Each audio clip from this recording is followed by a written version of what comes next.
The boxes were gone. All of them. My entire life. Packed away and replaced with mint green walls, a white crib, and a rocking chair where my desk used to be. I stood in the doorway, my backpack sliding off my shoulder and hitting the floor with a dull thud. Do you like it? Marisol's voice came from behind me, dripping with false sweetness.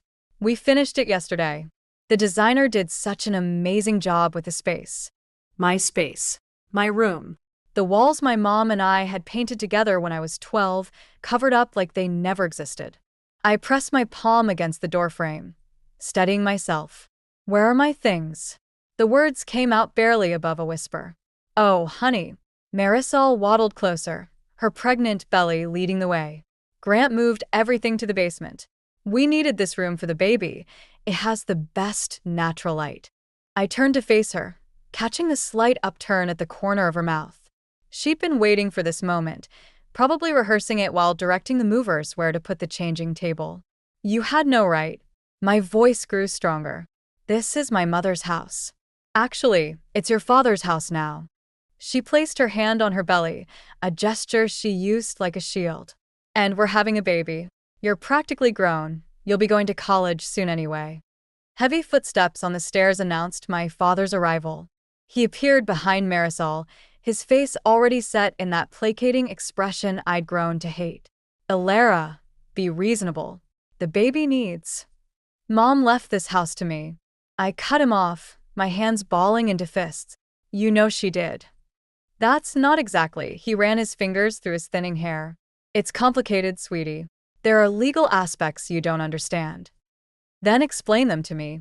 I stepped closer, forcing him to meet my eyes.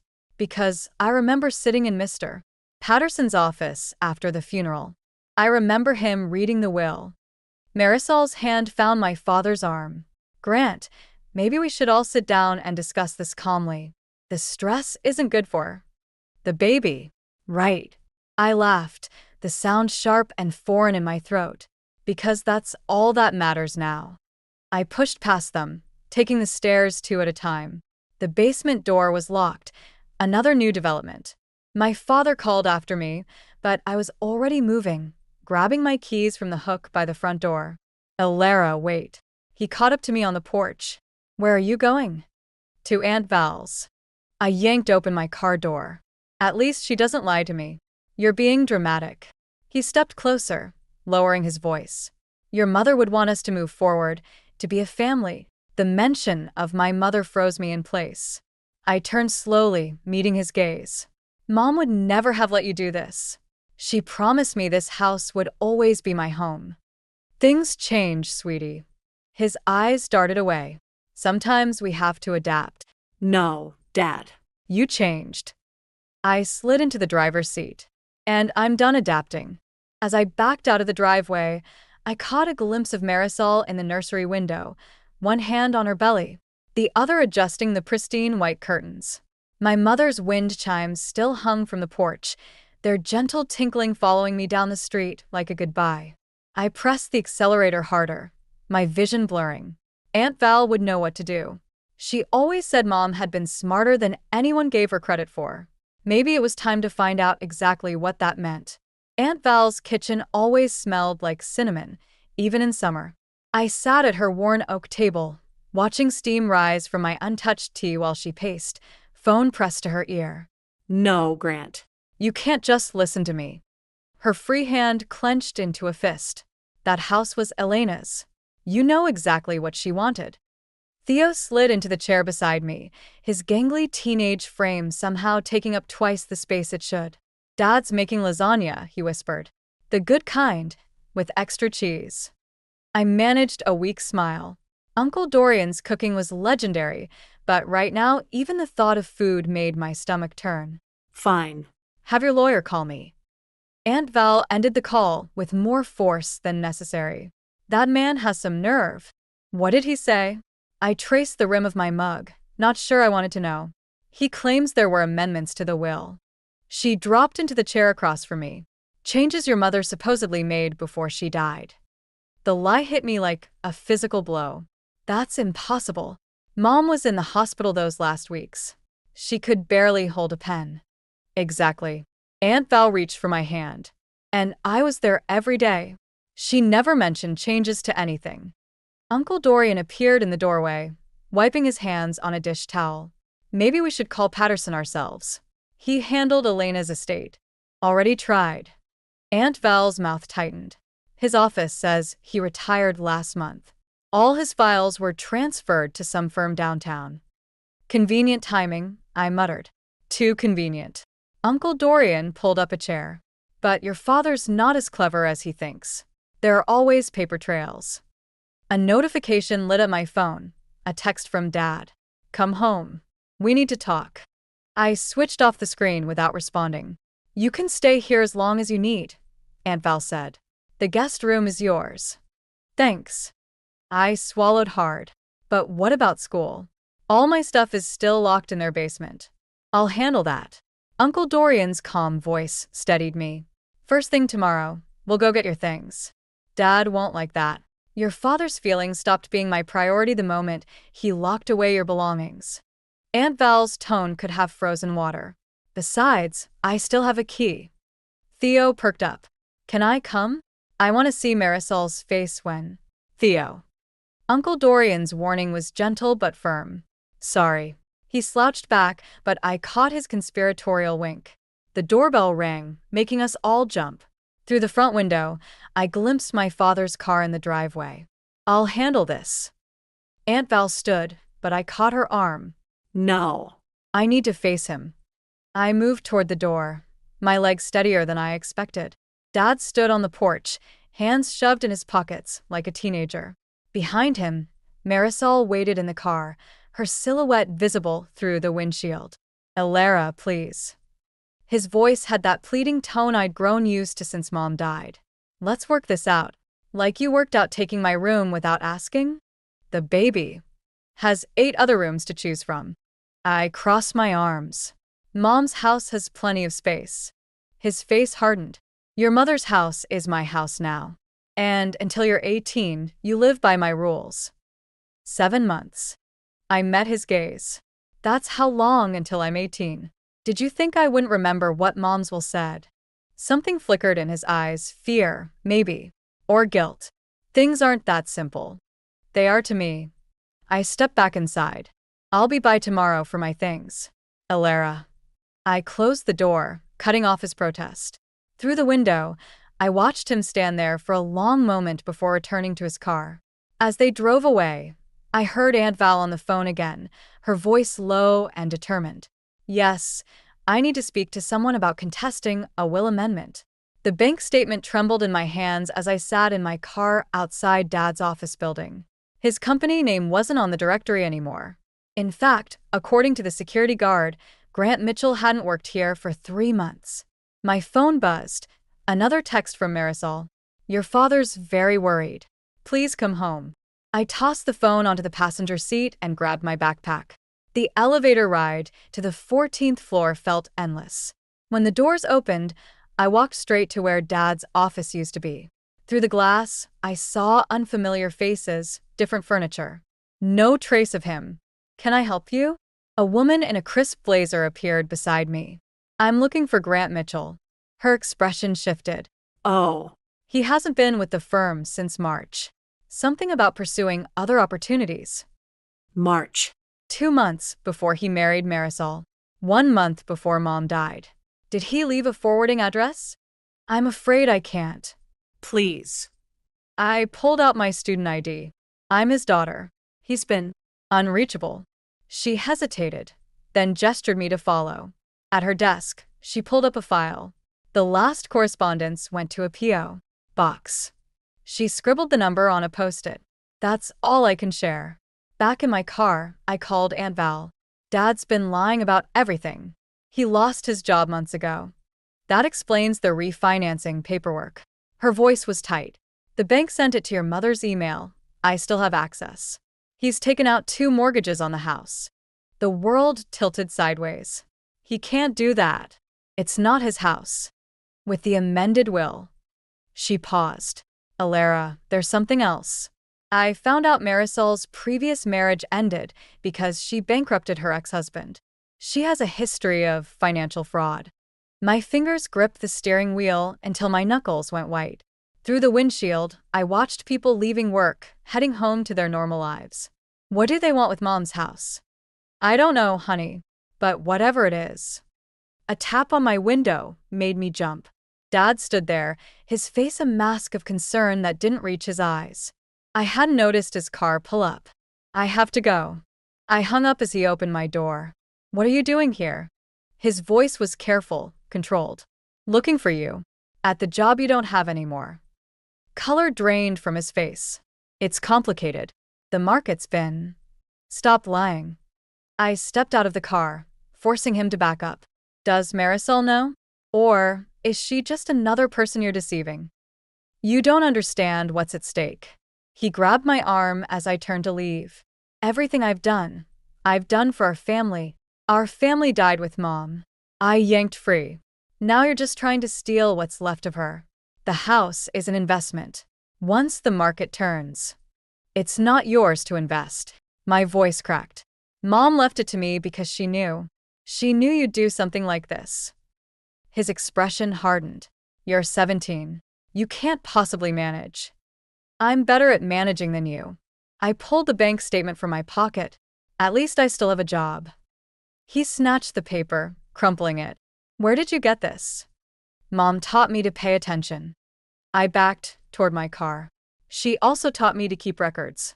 Of everything. Fear flickered across his face, the same look I'd seen when I mentioned the will. Alara, wait. But I was already driving away, his desperate calls fading behind me. At the next red light, I pulled out my phone and opened the job listing I'd bookmarked earlier. The local bookstore was hiring, and I needed to start saving. 7 months wasn't long to prepare for war. Real estate listings?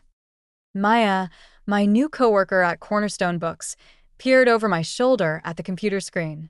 Looking to move? More like looking to stay. I minimized the window showing Mom's house, now listed as a charming investment opportunity. My hands shook as I sorted through the morning's shipment of novels. Careful with those. Maya steadied a teetering stack. You seem off today. Before I could answer, the bell above the door chimed. Marisol waddled in, her pregnancy making her movements awkward. Our eyes met across the store, and I froze. I'll handle it, Maya whispered, moving toward the front. But Marisol ignored her, heading straight for me. Your father's worried sick. She placed both hands on her belly, her signature move. He's trying to reach you. I continued shelving books. I'm working. This little rebellion needs to stop. Her voice dropped lower. We're trying to do what's best for everyone. By selling Mom's house. I turned to face her. I saw the listing. Something flickered across her face. Surprise, then calculation. The market's perfect right now. We could all benefit. There is no we. I clutched a book so tight its corners dug into my palms. That house isn't yours to sell. No. She smiled, the expression never reaching her eyes. Check the county records. Everything's in Grant's name now. Maya appeared beside me. Is there a problem here? Just a family discussion. Marisol's smile widened.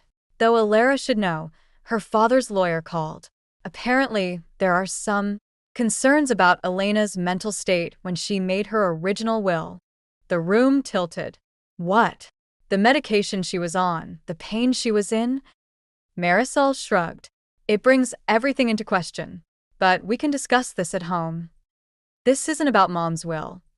The realization hit like ice water. You're broke. That's why you need to sell. Her smile vanished. You don't know what you're talking about. I know about your last marriage. About Dad losing his job. I stepped closer. What happened to his severance pay, Marisol? She grabbed my arm, fingers digging in. Listen carefully.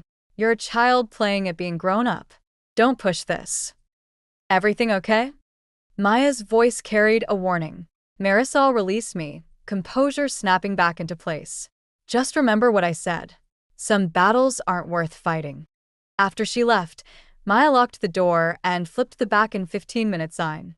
Want to tell me what that was about? I sank onto a nearby stool.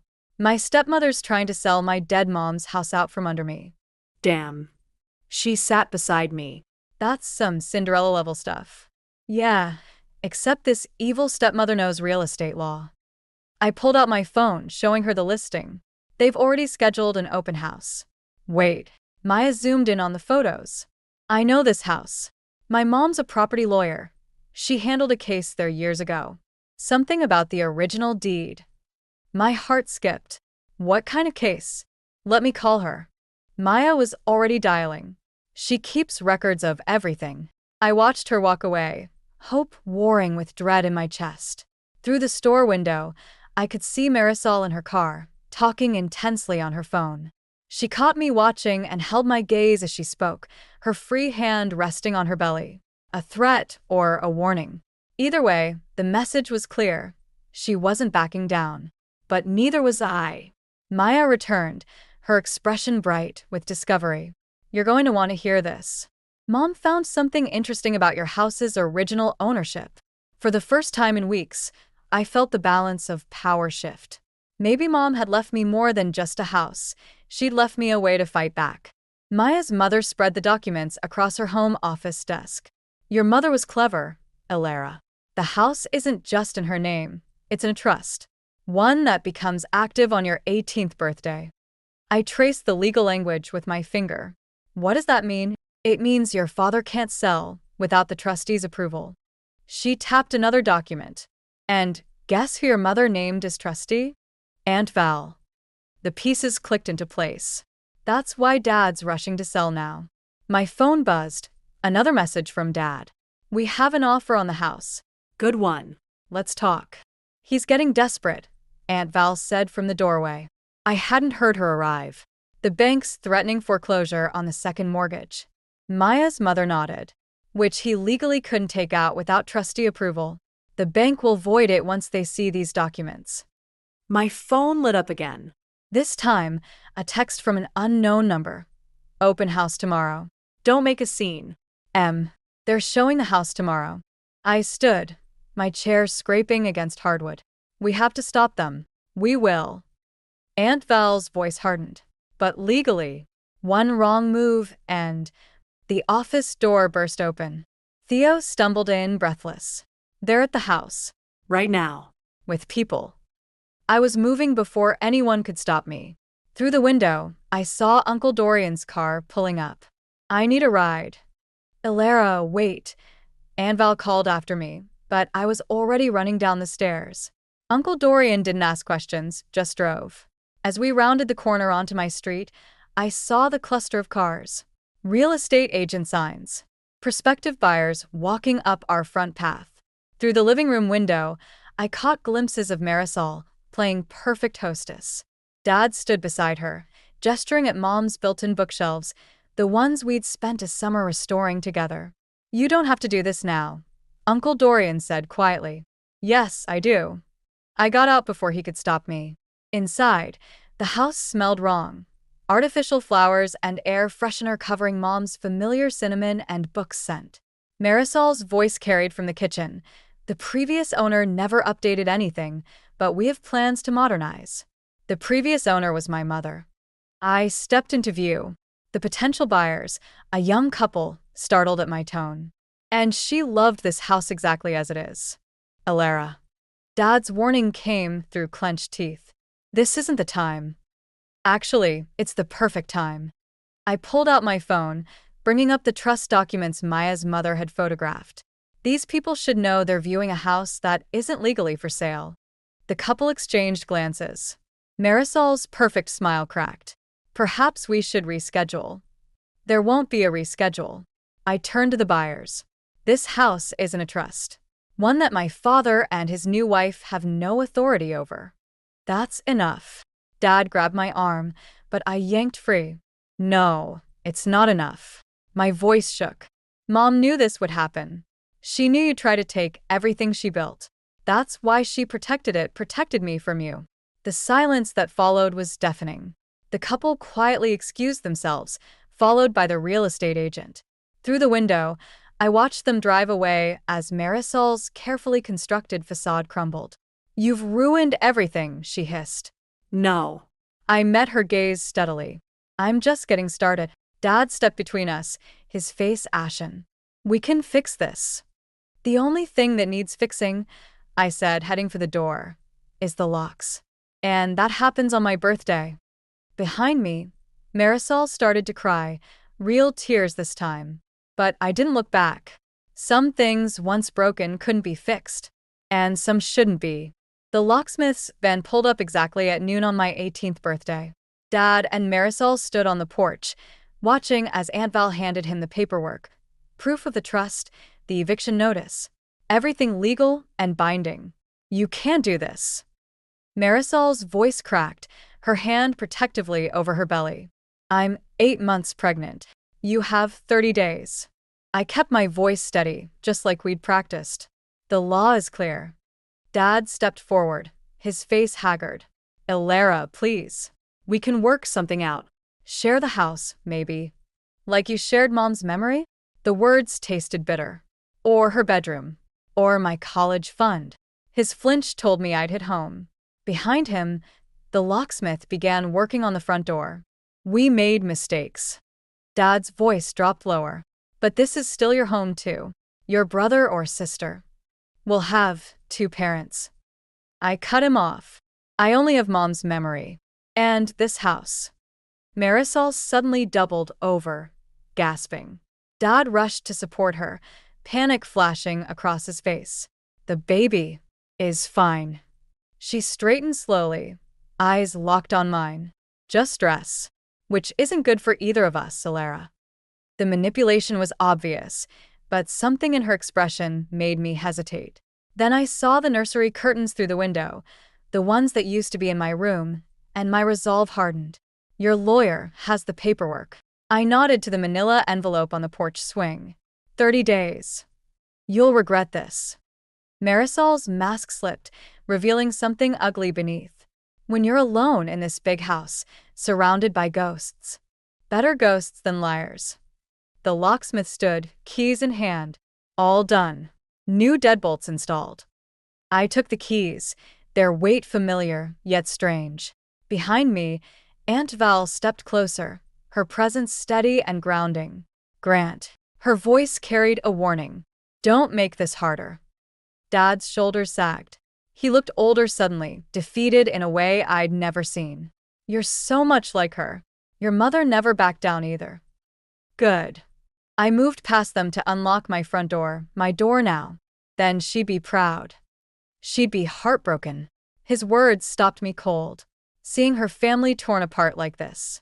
I turned slowly. You tore this family apart the day you let Marisol empty my room. The day you tried to sell Mom's house. The day you... A sharp cry cut through the air. This time when Marisol doubled over, it wasn't an act. Water pooled at her feet, spreading across the porch boards. The baby's coming. Dad's voice rose in panic. It's too early. Aunt Val was already on her phone, calling 911. I stood frozen, keys digging into my palm, as Marisol's face contorted in pain. She reached out blindly, and to my horror, her hand caught my arm. Please, she whispered, all pretense gone. Don't make us leave. Not now. The ambulance siren wailed in the distance. I looked at my father, supporting his wife, then at the house, my house, with its new locks and old memories. Mom would know what to do. Mom would know how to be strong without being cruel. But Mom wasn't here. And as Marisol's grip tightened with another contraction, I realized this victory felt nothing like I'd imagined. The ambulance rounded the corner, its lights painting everything in harsh red flashes. I had what I wanted, the house, the justice, the revenge. So, why did it feel like I was the one who'd lost something? Ilara? Aunt Val's voice was gentle. What do you want to do? I looked down at the keys in my hand, suddenly unsure of everything. The hospital waiting room buzzed with fluorescent lights and tension. I sat between Aunt Val and Uncle Dorian, the house keys still clutched in my hand, while Dad paced near the delivery room doors. You don't have to stay, Aunt Val whispered. But I did. Something about leaving now felt like crossing a line I couldn't uncross. A nurse emerged, heading straight for Dad. Mr. Mitchell? Your wife's asking for you. And she glanced at me, She's asking for Alara too. Dad turned, surprise and hope warring on his face. I stood slowly, my legs unsteady. You don't owe them anything, Aunt Val reminded me. I know. I followed Dad through the doors anyway. Marisol lay in the delivery room, her carefully maintained facade stripped away by pain and fear. When she saw me, tears spilled down her cheeks. I'm sorry, she gasped between contractions. About everything. I was so scared of being nothing, of having nothing. Don't. I moved closer, not sure if I was stopping her apology or my own response to it. Just focus on the baby. She grabbed my hand suddenly, squeezing hard enough to hurt. Your mother's music box, the one from the mantel. I put it in storage. In the basement. I couldn't sell it. The admission hit harder than any of her previous manipulations. Dad stepped forward, his face ashen. Marisol, what are you talking about? The antiques dealer. She wouldn't meet his eyes. I told you Elena's things were worthless, but I sold them to pay off my debts before the wedding. The room tilted. Mom's things, her collection of vintage books, her grandmother's china, her jewelry, all gone. Get out. Dad's voice shook. Alara, please. But Marisol's grip tightened as another contraction hit. No. Please stay. I need to make this right. The monitor's beeping increased. A nurse rushed in, checking readings. Blood pressure's too high. We need to get this baby out now. Everything accelerated after that. Doctors appeared, voices overlapped, and Marisol's grip on my hand became desperate. The music box, she gasped. Behind the water heater. The key. In the liner. Stop talking, the doctor ordered. Push now. I tried to step back, but Marisol wouldn't let go. Your mother. She came to me. In the hospital. Before she died. Dad made a strangled sound. The monitor's beeping grew more urgent. She made me promise. Marisol's words came between labored breaths. Promise to look after you. I failed. I failed everyone. The baby's first cry pierced the chaos. Marisol's grip finally loosened as they placed the tiny, red-faced boy on her chest. Your brother, she whispered. I looked at this small, innocent thing, born into our web of lies and betrayal. He had Mom's nose, the same one Dad and I shared. His name, Marisol said softly, should be Elena's father's name, like she wanted for her own son. Dad sank into a chair, covering his face. I stood between them, my father, my stepmother, my brother, feeling the weight of Mom's music box key in my pocket. The one I'd found years ago, hidden in my jewelry box with a note. For when you need to remember. The baby squirmed, his tiny hand wrapping around my finger. In that moment, I understood what Mom had known all along. Some things were worth more than houses or revenge. James, I said quietly. Grandpa's name was James. Marisol nodded, tears flowing freely now. James Elena Mitchell.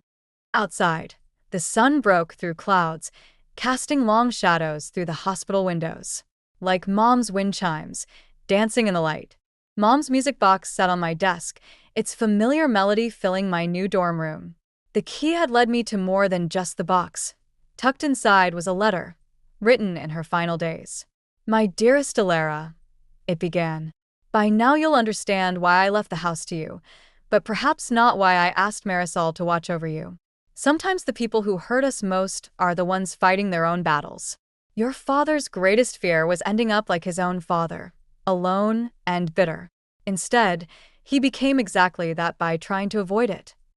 A knock at the door interrupted my reading. James squirmed in Dad's arms as they entered, his 7-month-old face lighting up when he saw me.